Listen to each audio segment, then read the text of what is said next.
Normally you think about other tournaments and you prepare. You live your life preparing for the Bassmaster Classic. To have that one moment to be on that stage, to weigh in those fish, that's what you fish your whole life for.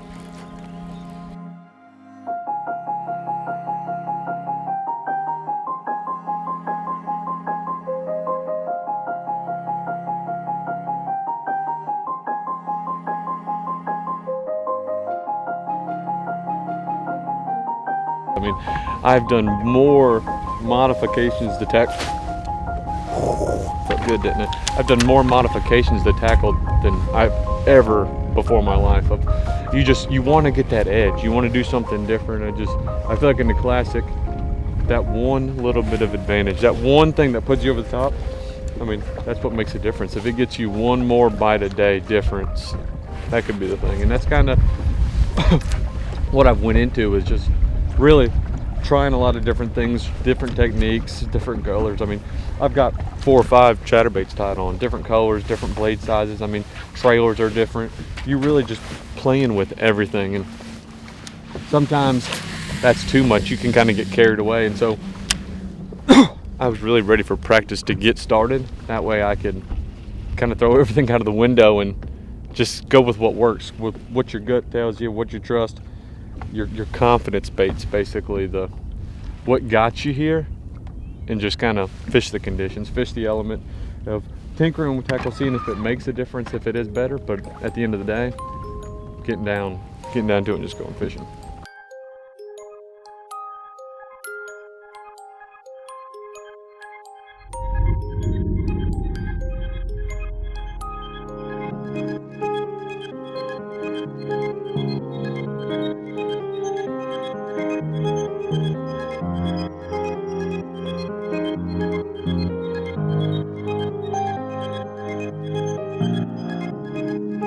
Normally you think about other tournaments and you prepare.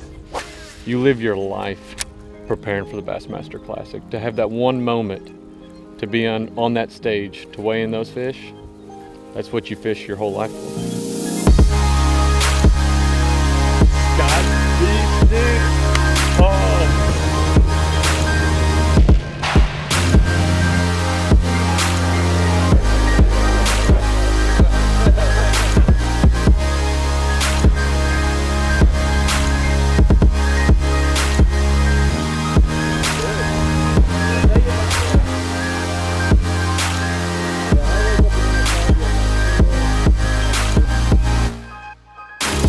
Growing up as a kid, you watch Bassmasters, you watch the Classic, you see all these tournaments, and you don't think nothing of it at the time. You're just a fan of the sport. You just love fishing. Every day after school, you're riding your bike to the lake, and you're like, man, it's a passion.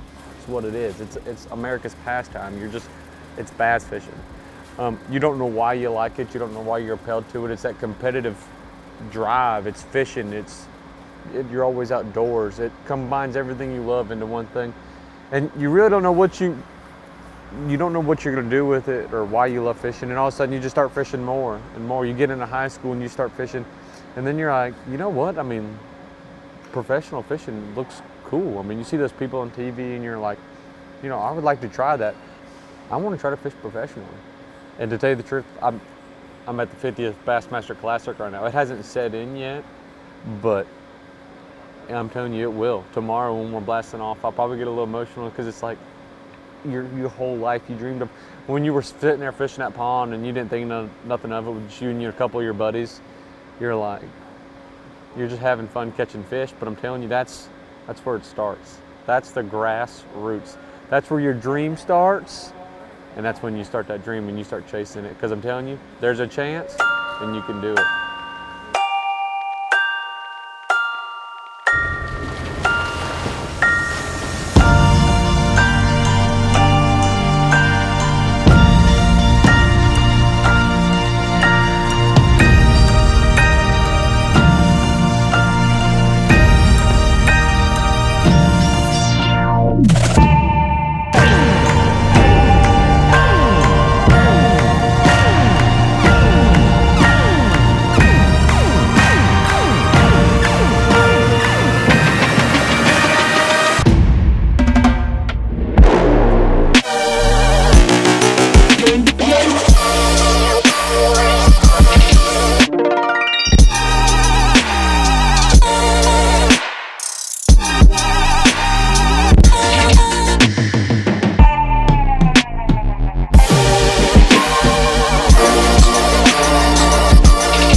Had to catch a fish on a shaky head today. That's when you know we're in trouble.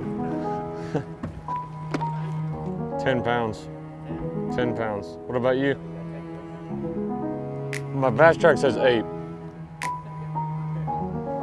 You got him?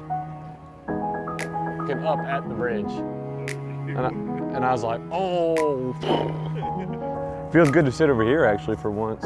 I know I wouldn't want to have been in this seat today because it was choppy and you were holding on for dear life because we were letting her eat.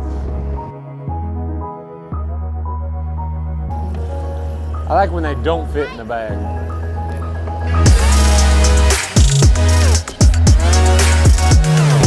5 fish, state number 1, professional offers 11 pounds.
Look at that. Look at that. Look at the brim in his mouth. Oh, nice. Might need to change colors. There and here's the friggin' brim.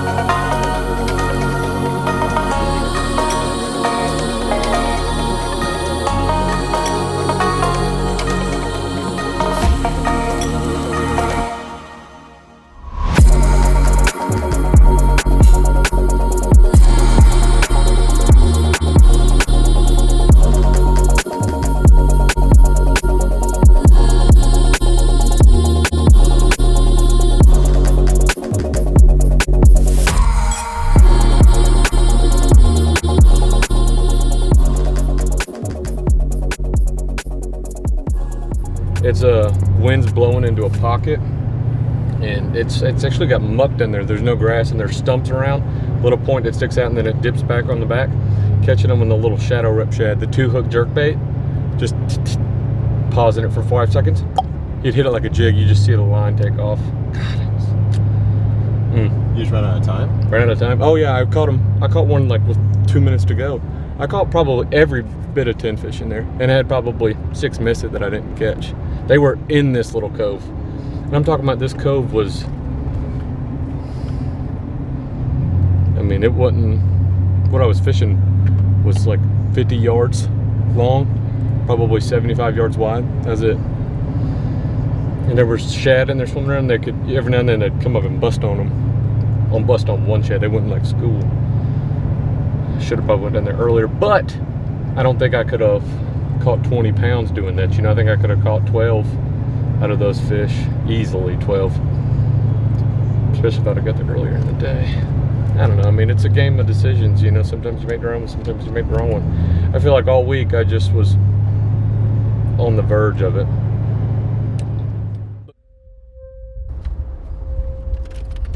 We just got down from the lake on Lake Guntersville, and this is probably our last ride into the stage for the Classic for this year for 2020. I would say we had a good event, but it was a grinder.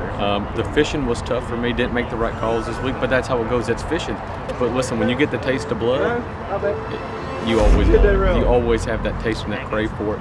And I feel like that's what we did this week. We experienced the Classic. We got to experience it. Had a great time. Really enjoyed it. Got used to the flow, to the format this week. So we know what to expect next go around. And I'm telling you, we're going to be gunning for it next year. Just to fish a little differently. This week I practiced a bunch of the lake and found one area of the lake that really stood out in practice. But in the tournament, since there's so many days off in between practice and the tournament, so many things changed. The fish transitioned and they moved, and I didn't adapt to them as much as I needed to. But now that we know that you got to plan for all of those elements, we're looking to get them next year. So you guys stay tuned. We're going to hopefully have a good season. We'll get to go fishing. That's all that matters. You can't complain when your office is a 20-foot Falcon. This is my first Classic, but this definitely won't be my last.